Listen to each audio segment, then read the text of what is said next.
I talked to a Motorola engineer at the Computer Electronics Show several years ago. They said, we hate the freaking cable companies. They take our gear, it's a great set-top box, you can do a zillion things with it, they all cripple it because they want to sell you something and they don't even know what it is.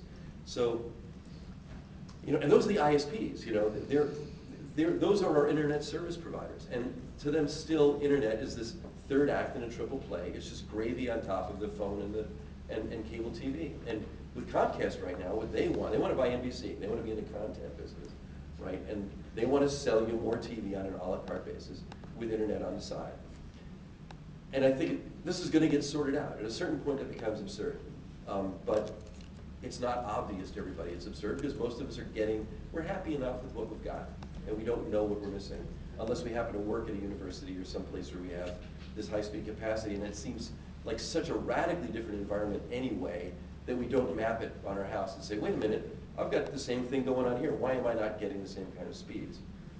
So, there's not enough protest about that yet. And we're having, I think, arguments around the wrong things. I think net neutrality is almost completely a red herring at this point. I think the real issue is, can we liberate the ability to install internet, from the cable and phone companies? In about half the states in the country, that is to some degree illegal. If you're in Texas, your municipality is not putting in broadband. You're going to have to get it from a phone or a cable company. If you're in Utah, you can do it, but you're going to have to wholesale the service. And it's seen as a service. I want to get in a word here for Bob Frankston. Bob Frankston is the co-inventor of the spreadsheet. And he has a really great angle on this. He says, we're going to get to ambient connectivity. We'll just assume we've got connectivity everywhere. We assume we've got a cell system, cell signal, whatever it is. And this is not, a telephone anymore. It's just a data system that happens to run telephony as one among 50,000 other applications. It happens to be a popular one, it fits on your head, but that's not what telephony is for. At some point we get to assuming connectivity everywhere we want. And the way we get there is any one of us can deploy whatever we want. We take home networking where we don't have to negotiate with the ISP to print. We don't have to go to the printing provider in order to get printing. We just print. Well, that same kind of approach to networking is something that's going to fan out from us to the world. And that's utopian as well, I think, but I think that's the way it has to go.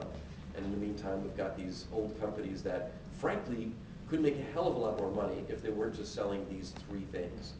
If they said, wait a minute, there was somebody that on one of the lists I'm on that said, you can actually get 5 gigabytes out of coaxial cable, out of your cable thing, if you get rid of DOCSIS, D-O-C-S-A-S, which is the system right now, which gives you internet on your cable over TV channels.